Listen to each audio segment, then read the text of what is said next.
जैसे हो जाता है ना कि शिकायतें तो बहुत रखते हैं लोग, दिल में बहुत कुछ रखते हैं लोग। दिल में भी है एक दिल नाजुक सा, बस यही नहीं समझते हैं लोग। वो कहते हैं ना कि एग्जैक्टली। हम अपने से ऊंचे वाले को देखते हैं तो हमें लगता है यार इसके पास तो कितना है।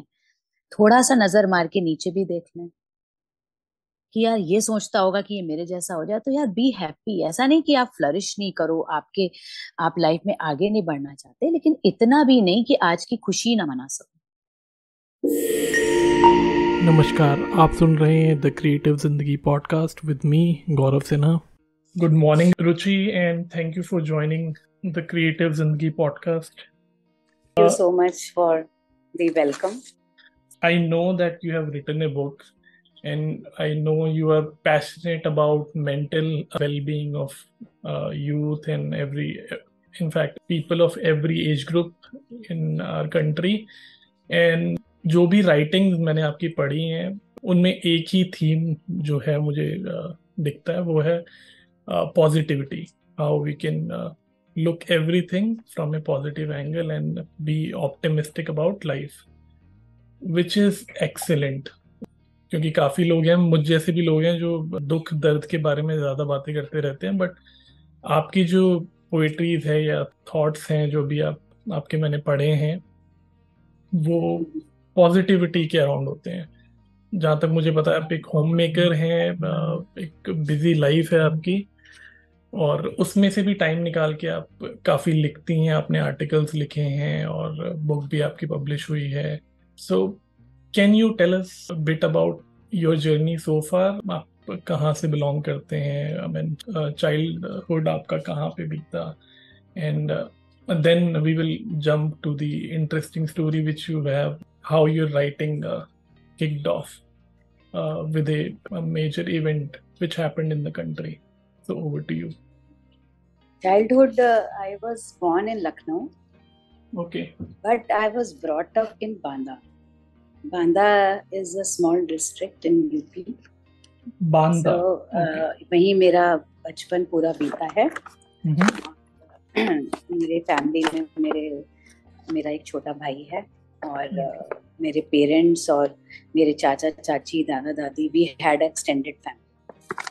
Okay. Excellent. तो मेरे फादर से ही शायद मुझे ये मैंने इनहेरिट किया है उनसे, क्योंकि वैसे तो basically he is a income and sales tax consultant by profession, लेकिन उनको लिखने का बहुत शौक है, और उनके आर्टिकल्स आज भी न्यूज़पेपर में आते हैं। वो क्या करते हैं, उनका ना सैटारिस्टिक आर्टिकल्स होते हैं। जो भी करंट टॉपिक चल रहा है, कुछ भी Mm-hmm. चल रहा हो, चाहे वो इलेक्शन रिलेटेड हो, चाहे वो पॉलिटिक्स रिलेटेड, एनीथिंग, तो ही राइट्स अ सटायर। तो Wonderful. उनका जो है, जो आर्टिकल आते हैं पेपर में, वो रहीमन इस संसार में नाम से आते हैं। तो वो ना लिखते रहते थे, लेकिन कभी भी मेरी उस तरफ इंक्लिनेशन नहीं हुई Mm-hmm. कि मैं भी लिखूं और देखूं कि वो क्या लिखते हैं। मैंने कभी पढ़ा भी नहीं उस टाइम में, अपने चाइल्डहुड में। तो Okay. लेकिन चाइल्डहुड ठीक ठाक बीता, अच्छा बीता। काफी बड़ी फैमिली है। हमारे जो ग्रैंडफादर हैं, he was a criminal lawyer, and he was a राष्ट्र president awardee. he got the award from the first president of India. He served in as a lieutenant in army also. So Yes. family बहुत ही बढ़िया रही, सारी शान शौकत सब कुछ, मतलब अच्छा रहा। कॉलेज स्कूलिंग सब वहीं से करी। Okay. और फिर मेरे फादर को काफ़ी हम लोगों को एनकरेज करते थे कि हम लोग को मैगजीन्स पढ़नी चाहिए, हमें मतलब वो ही वॉज इनटू रीडिंग। तो उन्होंने क्या किया कि मेरे नाम से काफ़ी ना कॉन्टेस्ट में पार्टिसिपेट करते थे वो। और लकीली क्या होता था कि मेरा नाम उनको से वो लकी रहता था, और कुछ ना कुछ प्राइज निकल आता था। अच्छा, वो तो मुझे लिखते याद थे है और कि आपके नाम से? नहीं, वो हमारे नाम से एंट्री करते थे। अच्छा, एंट्री आपके नाम जैसे से। अब ओके, ओके। एंट्रीज करते थे मेरे नाम हम्म। से, मेरे भाई के नाम से, अपने नाम से, मम्मा के नाम से, सबसे करते समझ थे। गया। और वो 100% कॉन्फिडेंट रहते थे कि देखो कुछ ना कुछ होगा, जबकि ऐसा कुछ नहीं था। कि ये था कि पार्टिसिपेशन जरूरी है, उनका मेन ये रहता था मकसद। तो मुझे भी थोड़ा सा लगा कि यार इतना ये करते हैं, तो उन्होंने मुझे कहा कि now you have to start reading. तो उन्होंने मुझे इंडिया टुडे मैगजीन दी। I was in class 12th और बीए में मैं रही हूँ, कि एग्जैक्टली मुझे याद नहीं, बीए में थी शायद मैं। तो उन्होंने मुझे भी दी पढ़ने के लिए और कहा कि see this is a contest, it is a fortnightly magazine, so उसमें क्रॉसवर्ड है, तो उसको सॉल्व करने के लिए आपको उस पहले वाला एडिशन अच्छे से पढ़ना होता है और फिर आपको सॉल्व दैट। तो थोड़ा टफ होता था, पूरी मैगजीन को पढ़ना है, नेक्स्ट वीक उसका एक पेपर आने वाला है ऐसे। ठीक है, मैंने वो कंटेस्ट भरी, टाइमली वो मैंने सबमिट कर दी और पोस्ट कर दी। पहले तो पोस्ट होती थी नॉर्मल, है ना, हम लोग वो ब्लू कलर वाले में पोस्ट कर देते थे, हमने भी पोस्ट कर दी। एंड पापा वाज वेरी कॉन्फिडेंट कि दिस टाइम तुम्हारा जो प्राइज आएगा वो तुम्हारी खुद की मेहनत से आने वाला है। तो मैंने, और वो बहुत कीन थे कि आप कब अनाउंस होगा, ऐसे होगा वैसे होगा। ठीक है, तो कोई नहीं, मैंने उसमें मेरे को कॉन्सोलेशन प्राइज आया। और बांदा बहुत छोटी सी जगह है, तो उसमें सबको सबके बारे में पता होता है। तो मुझे याद है कि मेरा भाई ट्यूशन से लौट रहा था, वो ही वाज इन 10th, और उसको किसी ने स्टेशन में बताया कि यार तेरी बहन का ना नाम आ गया। तो कहता है क्या बात कर रहे हो? तो कहता है हाँ। कहता है देख इसमें लिखा है। अच्छा, उसमें सिर्फ नाम लिखा था, कोई फोटो नहीं थी, कोई एज नहीं थी, सिर्फ रुचि मेहरा और गरीब निवास बांदा, इतना एड्रेस काफी था। क्योंकि Mehra family is a known family in Banda, everybody knows. अगर नाम भी लिख देंगे ना और बांदा भी लिख देंगे तो भी चिट्ठी पहुंच जाती थी। तो चिट्ठी पत्री, हाँ, चिट्ठी पहुंच जाती थी। तो उसमें गरीब निवास लिखा था, क्योंकि गरीब निवास, गरीब चंद्र मेहरा मेरे ग्रेट ग्रैंडफादर थे। अच्छा। इन्हीं के नाम पे हमारे घर में नेम प्लेट लगी।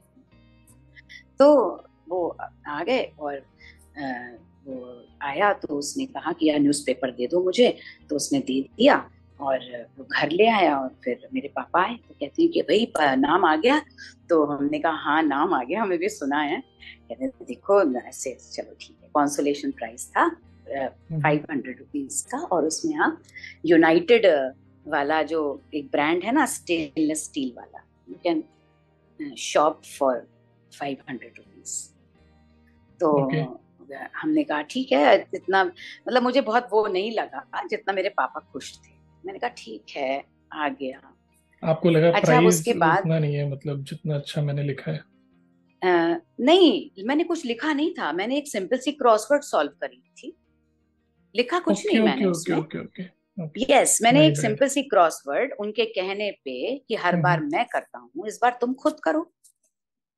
तो तुम्हें भी, उनको बेसिकली ये था कि he wanted to inculcate reading habit in, ये उनका मोटिव था।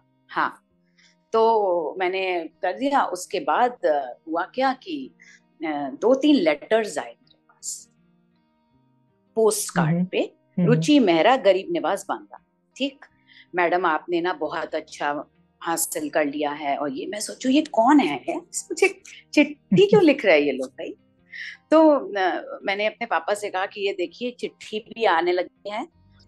तो ऐसे करते करते मैंने कहा ये लीजिए एक और, फिर दूसरी चिट्ठी, फिर तीसरी चिट्ठी। पापा कहते हैं अरे उन्होंने तुम्हें कॉन्ग्रेचुलेट किया है and you should reply them back. मैंने कहा मैं तो जानती भी नहीं ना इनको, मैं क्यों इनको कुछ बोलूं, लिखूंगी। कहते वो तो नहीं जानते तुमको। मैंने कहा अरे यार पापा क्या आप भी लिख दीजिए आप। कहते नहीं नहीं, लिखना तो पड़ेगा, ऐसे थोड़ी होता है, देखो कितनी लकी हो ये। तो मैंने कहा मैं लिखूंगी क्या? तो बोले यही लिखो कि पहले भी मैंने ऐसे पार्टिसिपेट किया, जो कि सच था। किया तो पापा ने था मेरे भी यहाँ पे, लेकिन मैंने ऐसे से लिया है। Thank you for your compliments and I am feel very grateful, और ये सब लिख दो। मैंने कहा ठीक है भाई लिख देती हूँ, लिख दो आप ही मेरे लिए। मैं तो स्पीच भी नहीं लिखती थी, मैंने तो एक एप्लीकेशन भी नहीं लिखी थी। तो कहते हैं अच्छा भाई मैं ही लिख देता हूँ। ओके रुचि, सो आपकी रीडिंग हैबिट का हमें पता लग गया। आपके डैडी लिखते थे रहीमन इस संसार में, राइट? इस टॉपिक पे, और he used to write satire on current हाँ issues and politics. हाँ. Is he still writing? Yes, still right. Okay. Can you tell me, I mean, the name of newspaper, because I love this kind of reading and मैं भी पढ़ना चाहूंगा उनको. बांदा का local newspaper है नव कर्मयुग प्रकाशन. Okay okay. तो उसमें वो लिखते हैं, और कभी कभी जैसे वो जब गुड़गांव भी आते हैं तो वो अमर उजाला को भी अप्रोच कर लेते हैं, और फिर उनके यहाँ पर भी आते हैं, क्योंकि अभी थोड़ी उनकी हेल्थ ठीक नहीं रहती है. ही is a cancer survivor. Okay. So this thing is driving him, lifting him up. और अभी उन्होंने अपने ऑपरेशन के बाद 2 बुक्स रिलीज की हैं. वंडरफुल. एक 2018 में उनकी बुक आई थी कतरने पार्ट 1. कतरने मतलब कतरन नहीं होते जैसे उसको जोड़ के बनाना, तो कतरने पार्ट 1. एंड अभी गुड फ्राइडे पे ही मैं I was with him, I went to Bandra for the book launch, Katrane part 2. And these are autobiography or poems? नहीं, these all are satires जो उन्होंने वो न्यूज़पेपर में लिखे थे ना. अच्छा, उसका वही उन्होंने कटिंग्स, हाँ कटिंग्स काटी, और वो कतरने इसीलिए उसका नाम है कि वो कटिंग काट के उन्होंने सारा कुछ. And year is also mentioned कि ये मतलब जो भी न्यूज़पेपर फ्रीक होंगे, जो भी इनको फॉलो करते होंगे, दे कैन मेक आउट कि किसके बारे में लिखा गया. और ईयर्स आर मेंशन्ड कि ये 1998 से लेके 2006 तक का लिखा है, ये 2006 से लेके 2016 तक का लिखा है. तो इस बार का जो बुक लॉन्च था तो पीपल रियली सेड कि अब हमें इसके बाद का भी पढ़ना है. तो अच्छा है. तो मुझे लगता है कि वही जो उनको हमने उन्हीं से लिया है ये सब. हाँ जी. Very interesting story and very interesting way to elevate your life situation, और कैसे आप उसी से आप इंस्पायर कर रहे हो लोगों को. एक्सीलेंट. हाँ बिल्कुल. एक्सीलेंट. मैं भी पढ़ूंगा ये कतरने जरूर. आपसे इसके बारे में और पता करेंगे. तो अब हम आते हैं आपकी बुक गुफ्तगू जिंदगी से, राइट? हाँ जी. गुफ्तगू जिंदगी से, जो कि कविशाला स्टोर पर कविशाला की तरफ से आई है. तो कविशाला ने ही रिलीज की है इसको. जी जी जी. और उनकी वेबसाइट पे और अमेज़न वगैरह पे भी उपलब्ध है. हाँ, अमेज़न पे. जी जी जी. तो इस बुक की शुरुआत कहाँ से हुई, अगर आप उसके बारे में कुछ बात कर सकें. हाँ, बुक की शुरुआत ना, बुक तो मैंने पहला आर्टिकल क्या हुआ कि दिल्ली में जो ये निर्भया वाला इतना दर्दनाक हादसा हुआ, तो उससे मुझे तो लगता है कि पूरी कंट्री हिल गई थी. बिल्कुल. तो सबको गुस्सा और सबको दुख भी बहुत था. तो हो सकता है कि बैक ऑफ द माइंड मेरे भी वो जब सब कुछ दिमाग में घूमता जा रहा था, बच्चों का थोड़ा बहुत जैसे कुछ होमवर्क आता था या कुछ आता था, तो मैं वो राइटिंग कभी कभी कर लेती थी, कुछ कविता बनानी. लेकिन ये स्टाइल और ये वाली आर्ट भी होगी ये मुझे पता नहीं था. तो जिस दिन इसकी न्यूज़ आई कि शी इज़ नो मोर, तो वो थोड़ा सा शॉकिंग था. और बैठे थे, टीवी चल रहा था, काफ़ी लोगों के व्यूज़ आ रहे थे कि इन्होंने इसके बारे में ये लिखा है वो लिखा है. तो मुझे लगता है कि वो थॉट मन में चल ही रहा था, और अचानक ही से बस हमने भी उसके लिए कविता लिख डाली. और उसके बाद जब वो लिखी तो मैंने अपने हस्बैंड को वो कविता पढ़ाई. मैंने कहा कि मैंने भी कुछ लिखा है और मैं चाहती हूँ कि ये भी लोगों तक आए. तो अच्छी थी कविता, और अचानक से ही बन गई. ऐसे लगा कि somebody is dictating and I am only writing. तो उसमें सब कुछ निकल आया. गुस्सा भी आया है उस कविता में, गुस्सा भी पता चल सकता है आपको, दर्द भी पता चल रहा है, क्योंकि 2 कविताएं लिखी गई. एक लिखी गई बायोग्राफी और एक ऑटोबायो, हिंदी में लिखी दोनों. शाम का टाइम था, 6 बज रहा था. तो मैंने कहा कि मुझे ना ये छपवानी है. तो मेरे हस्बैंड ने पूरा सपोर्ट किया और उन्होंने कहा कि बहुत बढ़िया लिखा है. और विश्वास भी नहीं हो रहा था कि मैंने ही लिखी है, क्योंकि मैं तो उनके सामने ही बैठी हुई थी तब. तो मैंने कहा इसको कल ही छपना चाहिए और ये लोगों तक आनी चाहिए। तो हम गए। अब हर चीज हमारे हिसाब से तो नहीं चल सकती। एक दो जगह से ये हुआ कि 6 सवा 6 बजे है मैडम, सब पेपर्स का तो काम शुरू हो चुका होता है, लेकिन फिर भी हिम्मत नहीं हारी, आगे बढ़ते चले गए। और फाइनली एक पेपर ने उसको कहा कि नहीं, हम इसको छापेंगे, बहुत अच्छी पोएम लिखी है आपने, और हमने उनको दिया। ये हमारी आज तक पेपर में आई है और नेक्स्ट डे ही उन्होंने पब्लिश कर दी, मतलब उसी दिन उन्होंने ले ली मुझसे और नेक्स्ट डे उन्होंने मेरा नंबर और भी लिया मुझसे, फोन नंबर और नाम। और एक और न्यूज़पेपर भी था अमर उजाला, उसमें भी उन्होंने ये वाली प्रिंट करी। तो नेक्स्ट डे पता चला, फोन आया उनका कि हमने छाप दी है। और ऐसे अननोन कॉल्स भी काफी आए कि उन्होंने कहा कि मैडम आपने बहुत अच्छा लिखी है और कैसे लिख दिया ये, और सच में मतलब गुस्सा आ रहा है हमें पढ़ पढ़ के, ऐसा वैसा। तो वहां से जर्नी स्टार्ट हुई, धीरे धीरे आर्टिकल्स लिखे। और उन्होंने ही बोला, आज तक के जो एडिटर हैं उन्होंने कहा कि आप ना लिखते हो तो आप इसको छोड़ो मत, ये हैबिट। तो उन्होंने मुझे स्टार्ट दिया, मेरा कॉन्फिडेंस बढ़ाया, थोड़ा बहुत लिखा, बच्चे छोटे थे और आर्टिकल्स थे काफी, बच्चों पे लिखा, समाज पे लिखा, जिंदगी पे लिखा। तो there were many many unknown people who called, who appreciated. एक दो लोगों की लाइफ चेंजिंग भी हुई। मतलब संघर्ष, जीवन एक संघर्ष आर्टिकल बहुत पसंद आया, तो उससे एक दो लोगों के कॉल आए जो कि बिल्कुल मेरे घर के पास में ही रहते थे, मिलना भी चाहते थे, पर किसी तरह ऐसा नहीं होता है सबसे कि आप वो कर लो। लेकिन हाँ, ये लगा कि हाँ ठीक है, हमारी वजह से अगर आपकी लाइफ बेटरमेंट के लिए चेंज हो गई है तो बहुत अच्छी बात है, कंटिन्यू रहेगा लिखना हमारा। कुछ महीने लिखा, फिर बच्चों के साथ टाइम नहीं मिल पाया, फिर हमने वो वाली चीज छोड़ के एक नई दिशा पकड़ी। वो थी डिफरेंट तरह की पोइट्रीज लिखनी शुरू करी जो लाइफ इंस्पायरिंग ही थी, सेल्फ मोटिवेटिंग थी। रोमांटिक पोएम्स भी आई, शायरीज भी आई, ये सब चलता रहा। किताबें पढ़ने का शौक तो पहले से ही हो गया था, पर ये शौक लिखने में भी मुझे ले आएगा, इसके बारे में मैंने कभी सोचा नहीं था।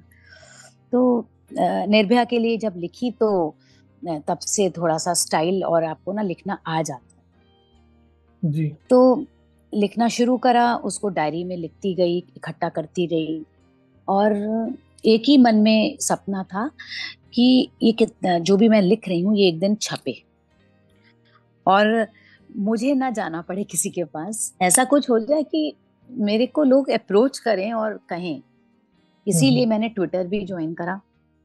ट्विटर से भी काफी लोगों ने जाना मुझे, और जैसे मैं कुछ भी लिखती थी तो वो लोग मुझसे पूछते थे कि ऐसा हो जाएगा तो हम क्या करें।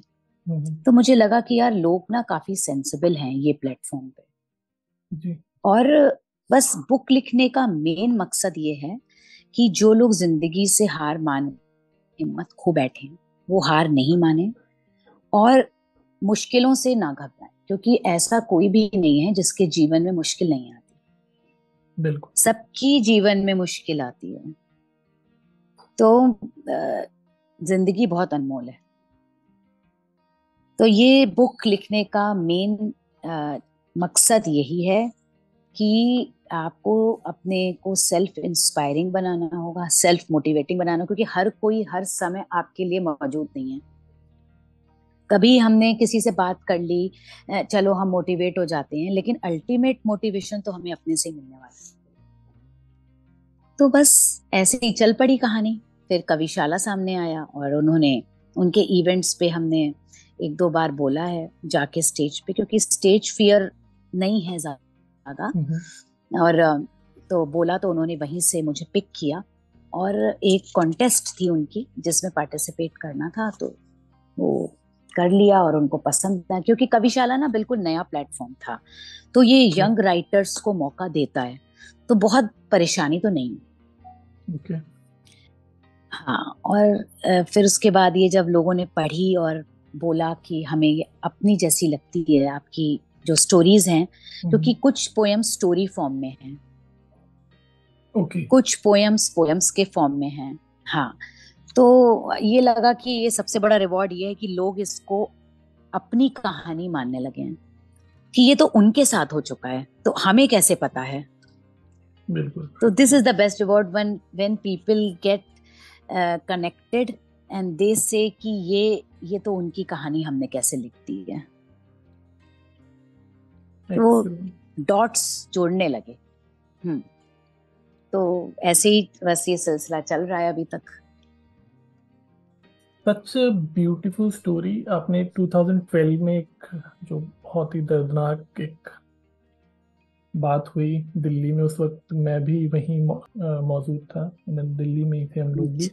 और आई रिमेम्बर हर कोई मतलब हिल गया था उस टाइम पे। बहुत काफी मेरे दोस्त हैं जिन्होंने जाके प्रोटेस्ट में भी वहां पे इंडिया गेट पे भी बैठे जंतर मंतर पे, थे। हाँ, जंतर इंडिया गेट। मंतर पे, इंडिया गेट पे वो जो वाटर कैनन पुलिस ने लोगों पे डाले थे, तो मतलब एक अलग ही फेज था। और उससे काफी हद तक पूरी कंट्री हिल गई थी, जैसा कि आपने बोला। तो और वहीं से एक राइटर आपके अंदर का उभरा, जो आपको भी नहीं पता था कि आप इतना अच्छा लिख सकती हैं। और आपकी एक वॉइस है जो कि डिफरेंट है। हर राइटर का एक अलग स्टाइल होता है लिखने का, और वो तब तक नहीं पता लगता जब तक आप खुद उसको बार बार लिखना नहीं शुरू करते। हम पढ़ते तो रहते हैं, I mean, हर हर किसी को पढ़ते हैं, सबका अपना लिखने का तरीका है।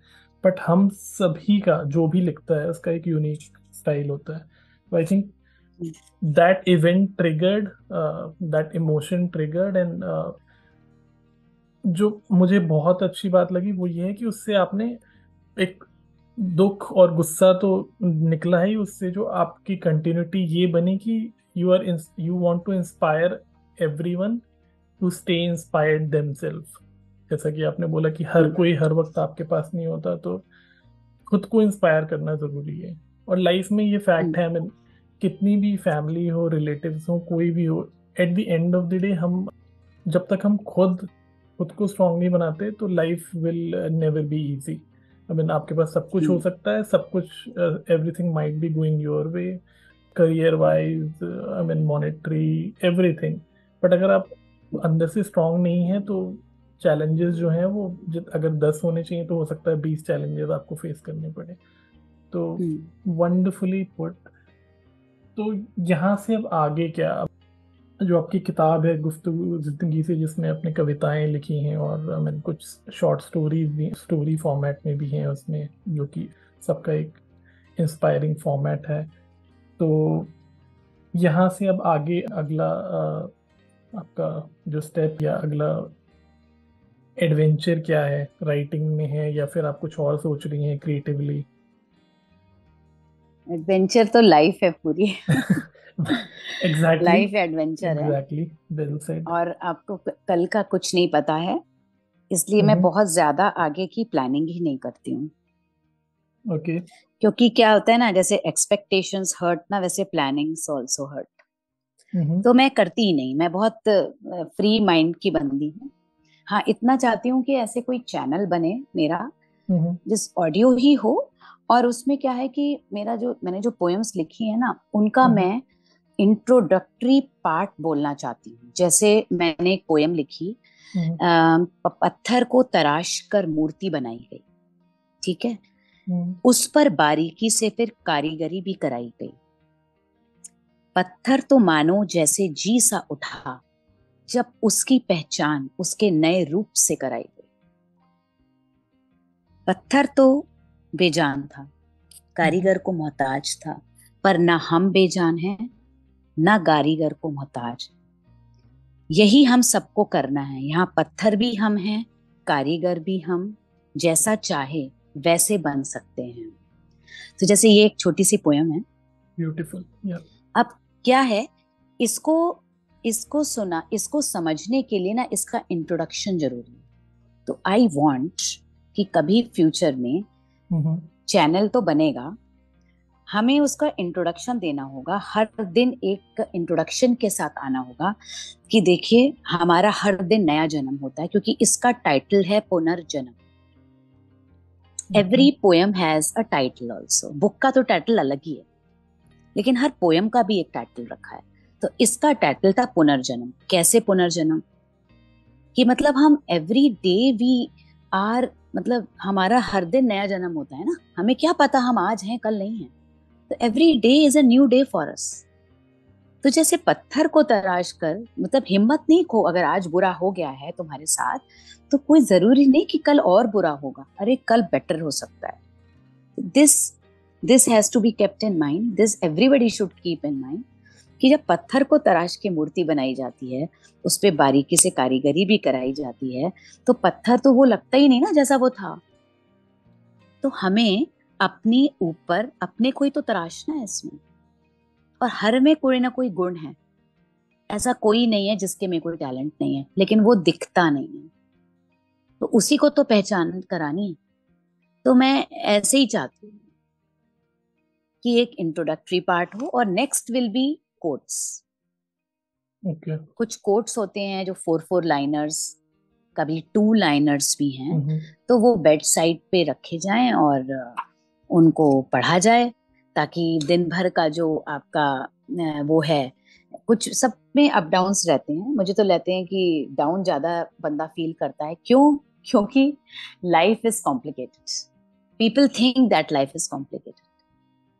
वो कहते हैं ना कि हम अपने से ऊंचे वाले को देखते हैं तो हमें लगता है यार इसके पास तो कितना है, थोड़ा सा नजर मार के नीचे भी देख लें कि यार ये सोचता होगा कि ये मेरे जैसा हो जाए, तो यार बी हैप्पी। ऐसा नहीं कि आप फ्लरिश नहीं करो, आप लाइफ में आगे नहीं बढ़ना चाहते, लेकिन इतना भी नहीं कि आज की खुशी ना मना सको। बिल्कुल। तो बात यह है कि उसके लिए ना खुद को ही आपको खुश रहना होगा कि I am good, I am thankful, I am happy. बिल्कुल, कंप्लीटली एग्री विद यू। और जैसा आपने बोला कि जो आप अपनी कविताओं के लिए आप पहले एक इंट्रो रखना चाहती हैं, तो ये मुझे कुछ उस तरीके से लगा कि आजकल हम फोटोज डाल देते हैं कभी सोशल मीडिया पे, तो आपकी जो कविताएं हैं वो एक फोटो की तरह हैं जो बहुत सुंदर हैं देखने के लिए, बट कई बार होता है वो हर कोई उस नज़रिए को नहीं समझ सकता। तो आपका जो इंट्रोडक्शन है वो एक तरह का कैप्शन हो जाएगा उन कविताओं के लिए कि ठीक है ये फोटो तो है बट इसका पॉइंट ऑफ व्यू ये है। हाँ तो हाँ, जैसे हम लोग कोई एक्सीलेंट चैप्टर थॉट। पढ़ते हैं, एग्जैक्टली। हाँ हम लोग कोई चैप्टर पढ़ते हैं तो ओवरव्यू पढ़ते हैं ना उस चैप्टर का, तो दिस इज बिल्कुल। एन ओवरव्यू, कि यू गेट टू नो कि हम उसमें क्या पढ़ने वाले। बिल्कुल। और ऑडियो फॉर्मेट में इट विल बी ग्रेट। हाँ लोग उसको मेरा या मन यही है, क्योंकि क्या होगा ना कि ऑडियो फॉर्मेट बेटर होगा, तभी लोग उसको जानेंगे। जी वीडियो फॉर्मेट में वो बात ये होगी ना कि उनका ध्यान कहाँ है, बिल्कुल। उनका और ध्यान कहाँ है, और वैसे भी हम घिरे हुए वर्ड्स हैं पे है। मतलब। जैसे होता है ना कि, हाँ वो होता है ना कि when you are happy you listen to the song, but when you are sad you understand the lyrics. Exactly. तो ओके। ऐसे ही छोटा छोटा सा है, ठीक लगता है, अपनी कविताएं भी खुद पढ़ती रहती हूँ। और कोई अभी कोई आई मीन कोई फेवरेट आपका राइटर या कोई भी? सरप्राइजिंग ये है कि I have not read anybody till date. Okay. Yes, people ask कि यार तुमने किसको, मैंने किसी को पढ़ा ही नहीं है। मैं बताऊं कि ये जो मैंने जो ये लिखना शुरू किया, शायरीज भी लिखनी शुरू की, my friends are a big inspiration behind this thing. कि हम लोग जैसे ग्रुप में सैटरडे संडे को जैसे कुछ भी पोस्ट कर रहे हैं, या कुछ शायरी इधर से उसने जावेद अख्तर की कर दी, उसने फलाने की कर दी, धमाके की कर दी, तो मैं तो ऐसे वंडर करती थी कहाँ कहाँ से निकाल रहे हो तुम लोग ये।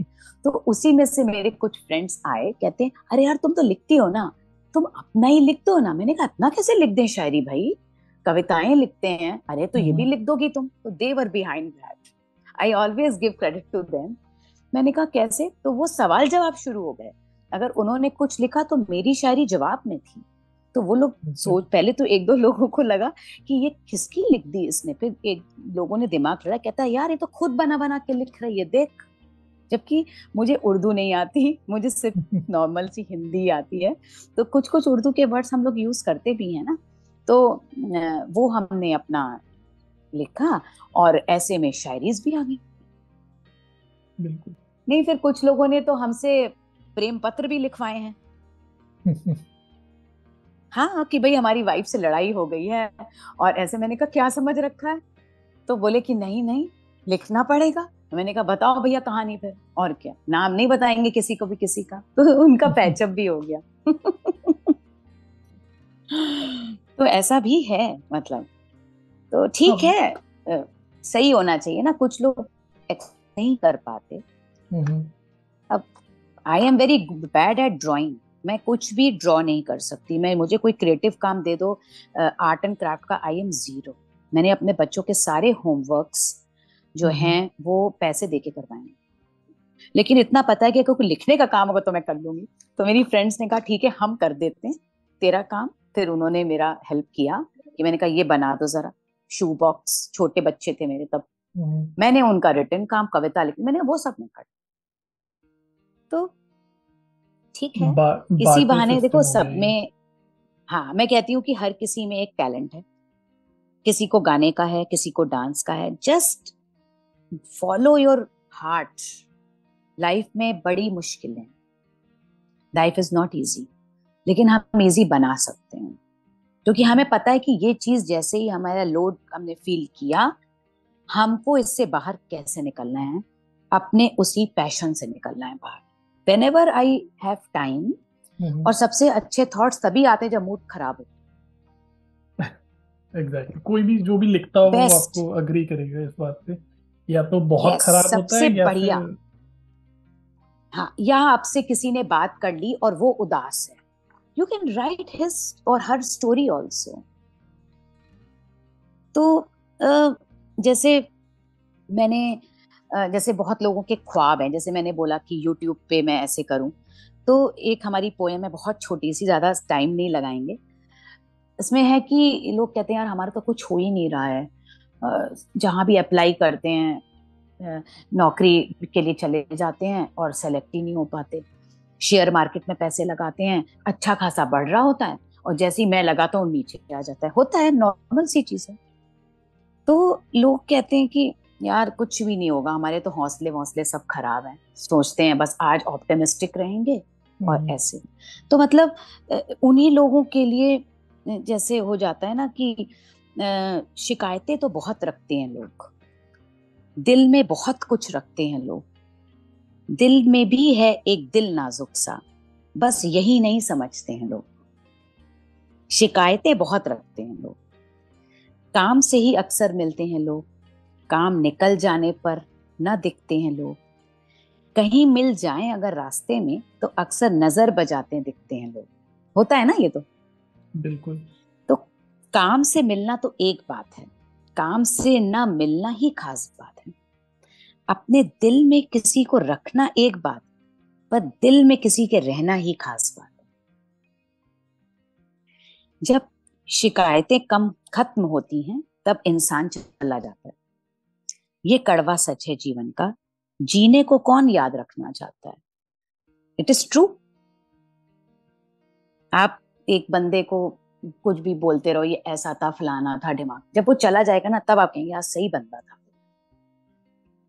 तो ऐसे ही बस किसी से इंस्पायर हुए, खुद कुछ लाइफ में हुआ, ठीक है, कोई दिक्कत नहीं है, चलता रहता है। बहुत बहुत बढ़िया लाइन है, दिल में ही दिल रखते हैं। क्या लाइन थी आपकी, आप ये दोबारा है, बताएंगे वो? एक मिनट बताती हूँ। हाँ, ये वाली मुझे याद भी नहीं है पोयम, मैंने आज ही अपना वो हौसलों की उड़ान। शिकायतें बहुत रखते हैं लोग, दिल में भी एक दिल है नाजुक सा, बस यही नहीं समझते हैं लोग। ब्यूटीफुल लाइन, हाँ काम से ही ये अक्सर लाइन मिलते ही। हैं लोग। जी जी यही थी ना। जी जी जी। वंडरफुल पोएम्स आपने शायद दो सुनाई हैं अभी तक, दो या तीन, आई रिमेम्बर दो। कोई और पोएम है जो आपको खुद की बहुत पसंद है, या फिर जो आप चाहें कि लोग सुने, जो अभी आपको याद हो, या फिर आपके पास अगर बुक है तो आप सुनाना चाहें? हाँ देखो, एक पोएम एक तो से एंड मेरी करते फेवरेट हैं। पोयम। हाँ, एक मेरी बहुत फेवरेट पोयम है जो बिल्कुल रटी रटाई है मेरी। ओके। वो है बारिश की पोयम। वो मैंने अपने बेटे के फुटबॉल क्लास में, बारिश हो रही थी और लाइव लिखी थी वो पोयम। मैं ढूंढ तो नहीं पर मुझे याद है। आई जब बारिश, ये पोएम का इंट्रोडक्शन ऐसे है कि आपको जो है ना अपने पे भरोसा रखना बहुत जरूरी है। मतलब आपने अपने पे भरोसा रखो, दुनिया आप पे भरोसा नहीं करती, कोई दिक्कत नहीं, ठीक है। और अगर आपने अपना भरोसा रखा तो एक दिन आएगा, वही लोग वापस आएंगे जो आप पे भरोसा नहीं करते थे। चाहे काम कैसा भी करो, अपने पे भरोसा रखना बहुत जरूरी है। तो बारिश का टाइम था और मैंने वो पोएम वहीं बैठ के लिखी थी। आई जब बारिश, नम हो गई मिट्टी, पांव जैसे ही पड़ा धस गई थी मिट्टी। ध्यान कहीं और था, कहीं सोच में डूबा था, पैरों का निशान तो अब बन चुका था। उसको ध्यान से देखने जैसे ही झुकी मैं, तो हुआ एहसास कुछ अलग सा। क्या ये निशान मेरे ही थे? कुछ अलग से वो लग रहे थे, थोड़े बड़े से भी वह दिख रहे थे। इधर उधर नजर दौड़ाई मैंने, सबसे नजर बचाई मैंने, फिर उस निशान को नापने धीरे से अपने कदम उस पर जमाए। हैरान हो गई थोड़ा जब मालूम चला कि निशान तो मेरे ही थे, पर थे वो काफी बड़े। काफी सोचा, काफी समझा, आया फिर यह समझ में कि हम जो कर सकते हैं शायद हमें वो मालूम नहीं। क्या हमें अपनी बलबुद्धि पर भरोसा ज्यादा नहीं? निशान ने आज सिखा दिया, खुद पर भरोसा और बढ़ा दिया। मिट्टी भी बेवजह नहीं धसी थी, उसने हमारे कदमों को और मजबूत बना दिया। ब्यूटीफुल, काफी डीप पोयम है ये। Yes, ऐसी yes, पोयम है it जो is, आप एक बार है। सुन के आप उसको एब्जॉर्ब नहीं कर सकते, आपको वो कई बार पढ़नी हाँ, पड़ेगी तब समझ में आती है। पढ़नी इस तरह की पड़ेगी। पोयम है एंड जी। When this poem get started you have to feel that कि एवरीथिंग इज हैपनिंग। एग्जैक्टली। जब आप फील करेंगे कि हाँ बारिश हो रही है, पैर आपको नीचे रखना पड़ेगा। आपको फिर सोचना पड़ेगा कि हाँ निशान तो बड़ा हो जाता है, पक्का बड़ा होता है। हम निकालते हैं फिर वापस से हमारा पैर नहीं आ जाता उस पे, क्योंकि वो बड़ा होता है। क्यों हो गया, कैसे हो गया, हो जाता है कभी कभी। बिल्कुल। तो ये वाली पोएम मुझे बहुत पसंद है। एक पोएम और है कि जिंदगी जो है ना वो सहेली है हमारी, अगर हम उसको अपने है ना तो हम कभी भी उससे शिकायत नहीं करेंगे। जैसे ये गुफ्तगू जिंदगी से टाइटल इसलिए चुना गया कि जनरली लोग ना जिंदगी से ना जुस्तजू रखते हैं, शिकायतें रखते हैं। आप जिंदगी से गुफ्तगू करते रहिए ना, डेली आप अपने को इंट्रोस्पेक्ट करिए कि आज हमने क्या किया, कुछ अच्छा किया, कुछ गलती हो गई क्या हमसे आज, इसको हमने कुछ ज्यादा तो नहीं बोल दिया, जो भी है। तो वो क्या होगा, आपका ना टाइम भी अच्छा पास होगा and you will get a good sleep also. तो जिंदगी से शिकायतें नहीं रखनी चाहिए, जिंदगी को एक सहेली समझना चाहिए, पहेली नहीं। तो उसी पे एक पोयम है, this is also close to my heart. जिंदगी से एक दिन पूछ बैठी मैं कि क्या तू इतनी मुश्किल है कि हम में ही तुझे समझने की समझ नहीं, या फिर हम ही कुछ और समझ बैठे हैं तुझे। पर जवाब में जिंदगी चुप बैठी थी। कुछ रोज गुजर गए यूं ही आराम से, फिर कुछ सवाल मन में उमड़ने लगे थकान से कि क्या वाकई में जिंदगी तू इतनी मुश्किल है, या हम में ही तुझे समझने की समझ नहीं। बहुत कश्मोकश थी दिलो दिमाग में, कुछ जवाब नहीं था अपने दिमाग में। रोज दिन होता था, रोज वही रात, पर नहीं मिलता था इस सवाल का कोई जवाब। फिर वही इतवार आ जाता था, फिर वही सोमवार, बस कटते जा रहे थे हमारे दिन और रात। तारीखें रोज, तस्वीरें रोज उमड़ती थी, कैसी होती है जिंदगी, यही बात कर सकती थी। फिर एक दिन सोचा मैंने कि क्या जिंदगी को ढूंढा है मैंने, और निकल पड़ी मैं ढूंढने इस सवाल का जवाब कि क्या ये मिलती होगी दुकानों पर। बहुत ढूंढा जिंदगी को मैंने, हर दुकान हर कोने, पर नहीं आई वह नजर किसी भी कोने। फिर अचानक से एक भीड़ नजर आई मुझको, आगे बढ़कर उत्सुकता से मैं भी शामिल हुई उसमें। सोचा शायद यहाँ तो नहीं है वो, इसकी तलाश कर रही हूं मैं। जैसे ही पहुंची वहां पर मैं देखा कि हुनर तमाशा कर रहा था, मतलब वो बंदर वाला नाच चल रहा है, लोगों को मजा बहुत आ रहा था। तब समझा जिंदगी का मतलब मैंने कि सड़कों पे तमाशा करती है जिंदगी, लोगों का मनोरंजन करती है जिंदगी।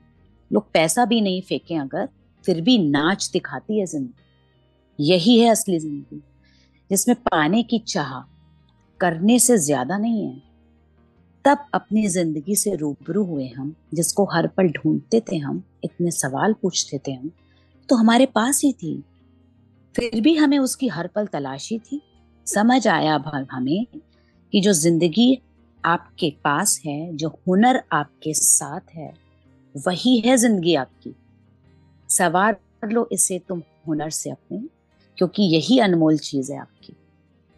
Wonderful, and what a wonderful poem to end our discussion.